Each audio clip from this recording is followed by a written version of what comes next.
Good morning dear student. आज म यहाँहरूलाई केही त्यस्ता वर्डहरू कलेक्ट गरेको छु जसलाई चाहिँ यहाँहरूले साथीहरूलाई कमेन्ट लेख्न सक्ने, उहाँहरूलाई म्यासेज गर्दा एकदमै इम्प्रेस हुने, सबैले मन पराउने खालका त्यस्ता वर्डहरूलाई कलेक्ट गरेर सेन्टेन्समा कसरी युज गर्ने र कसरी त्यसलाई लेख्ने भन्ने कुराहरू सबैले मन पराउने खालका, सबैले मन पराउने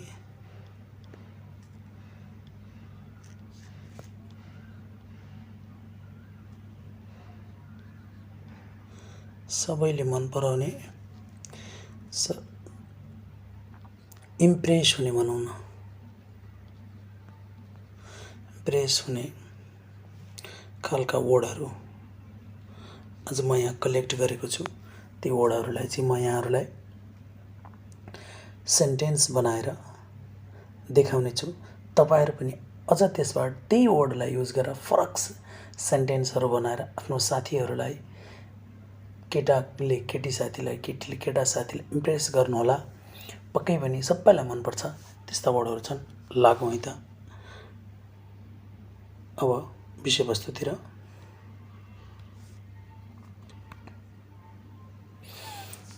गुड मर्निङ डियर स्टुडेन्ट। के इम्प्रेस गर्ने खालका त्यस्ता सेन्टेन्सहरू, त्यस्ता वर्डहरूलाई जसलाई युज गरेर हामी सेन्टेन्स बनाउन सक्छौँ यहाँहरू देखिरहनु भएको छ।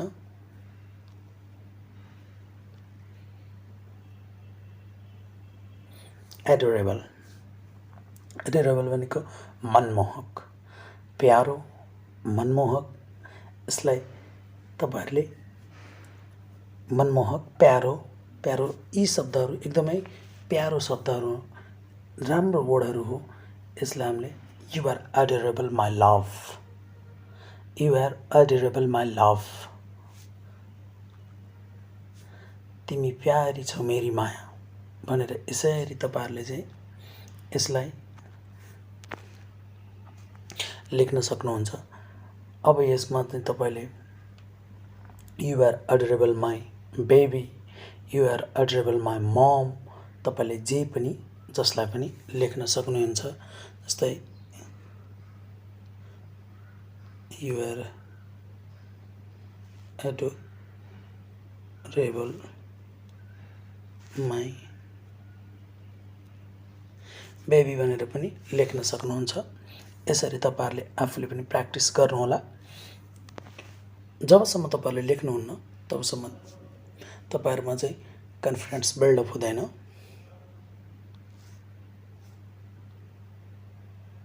हेभन, स्वर्ग। स्वर्गको पनि राम्रो, सबैले स्वर्गलाई लाइक गर्ने वर्ड हो। त्यही भएर मैले त्यस्तो सबैले मन पराउने वर्डहरू you are heaven on earth for me, you are heaven on earth for me, तिमी मेरो लागि धरतीमा स्वर्ग हौ। है त यसरी तपाईहरुले you are heaven on earth for me, जस्तै तपाईहरुले यसलाई जस्तै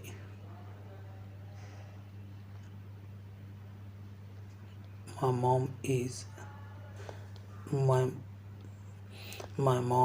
is heaven and earth for me, मेरो आमा, मेरो लागि मेरो आमा धरतीमा स्वर्ग हो। यसरी तपाईहरुले my mom is heaven and earth for me,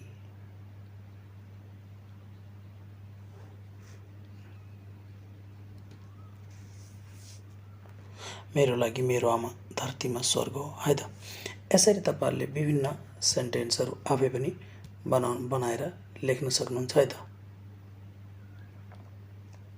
ल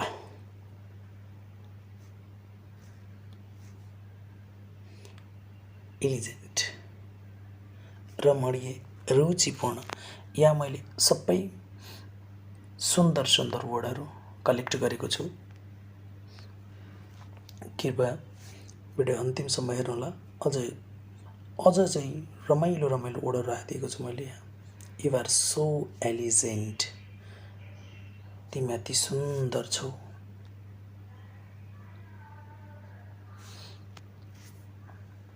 यु आर सो एलिजेन्ट, तिमी अति सुन्दर छौ। तपाईँले जस्तै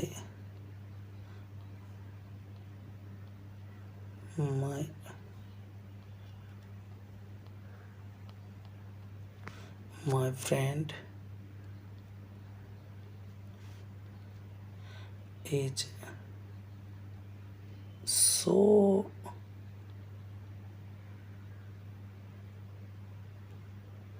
elegant। यसरी तपाईँले मेरो साथी अति सुन्दर छ। जस्तै मेरो बुवा my father is so elegant, my brother is so elegant. यसको ठाउँमा माई ब्रदर लेखेर तपाईँले कसलाई युज गर्न चाहनुहुन्छ त्यसरी तपाईँले सक्नुहुन्छ है त। ल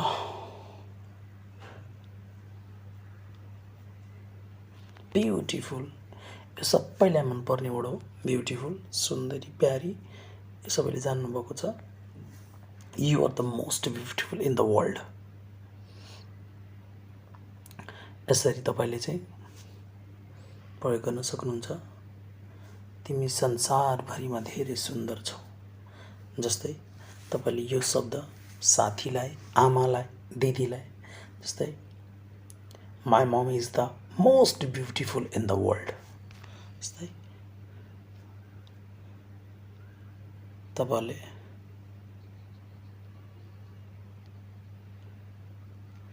my mom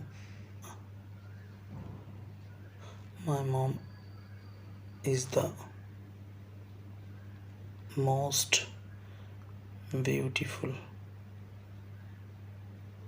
बुझ्नुहुन्छ अरू? माथि लेखेको छ इन द ठाउँ नभएर हो ओल्ड है त। यसरी तपाईँले चाहिँ मेरो जस्तै you are the most beautiful in the world, तिमी संसारभरिमा सुन्दर छौ। मेरो आमा संसारभरिमा सुन्दर हुनुहुन्छ। My mom is the most beautiful in the world है त। जस्तै my sister is the most beautiful in the world.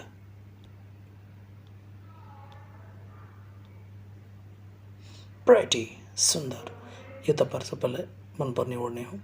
You are so pretty my love. जस्तै कमेन्टहरू गर्न सक्ने यो वर्डहरू हुन्।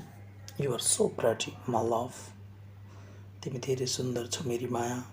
यहाँनिर चाहिँ तपाईँले जस्तै सरी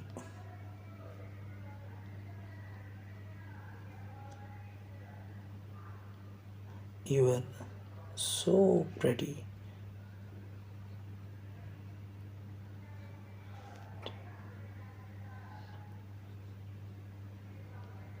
माई डियर भनेर लेख्न सक्नुहुन्छ। तिमी धेरै सुन्दर छौ मेरी प्रिय। डियर भनेको प्रिय है त। यसरी तपाईँहरूले यसलाई चाहिँ भन्न सक्नुहुन्छ। धेरै लामो नहोस् भिडियो भनेर मैले हार्ट, धड्कन सबैलाई थाहा छ। यसलाई पनि हेर्नुहोस् है त। You make my heart melt भनेको मतलब तिमी मेरो दिलको खुसी हो, धड्कन हो, जे पनि भन्न सक्नुहुन्छ है त। भिडियो धेरै लामो हुन जान्छ, त्यही भएर चाहिँ मैले यसलाई चाहिँ सबैलाई इलाबोरेट गर्न चाहेन। तपाईहरु यसरी रोकेर भिडियो पाउज गरेर आफ्नो हिसाबले सेन्टेन्सहरू बनाएर तयार गर्न सक्नुहुन्छ।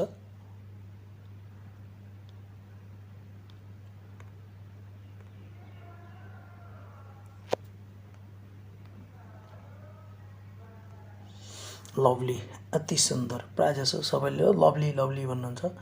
लभलीलाई wow you are looking so lovely my dear, यसरी तपाईँले पनि युज गरेर लेख्न सक्नुहुन्छ। Wow you are looking so lovely my dear, वाह तिमी धेरै सुन्दर देखिन्छौ मेरी प्रिय। यसरी wow you are looking so lovely my mom, वाह तिमी तपाईँ धेरै सुन्दर देखिनुहुन्छ मेरी आमा। यहाँ चाहिँ सब्जेक्टको अनुसार क्रियाको युज हुन्छ। रेस्पेक्ट गर्दाखेरि आमालाई लेख्दा तिमीभन्दा पनि तपाईँ, वाह तपाईँ धेरै सुन्दर देखिनुहुन्छ मेरी आमा भनेर लेख्नुहोस् है त। गर्जियस, राम्री, भव्य, यो पनि एउटा मिठो शब्द हो। Wow you are so gorgeous girl, वाह तिमी धेरै सुन्दर केटी हो, प्रायजसो इम्प्रेस गर्ने खालको वर्डहरू नै हो। अब यहाँ तपाईँहरूले अरू पनि डिसेन्ट, यो सभ्य, यसलाई चाहिँ हेर्नुहोस् है त। You look decent and honest, तपाईँ सभ्य र इमान्दार देखिनुहुन्छ, तपाईँ सभ्य र इमान्दार देखिनुहुन्छ। जस्तै यहाँनिर यसलाई अब तपाईँले जस्तै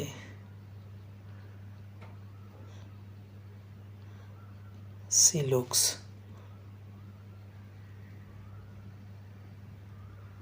डिसेन्ट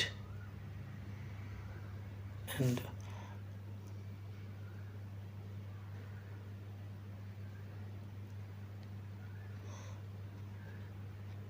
हनेस्ट, यो भनेको जस्तै उनी सभ्य र इमान्दार देखिन्छन्।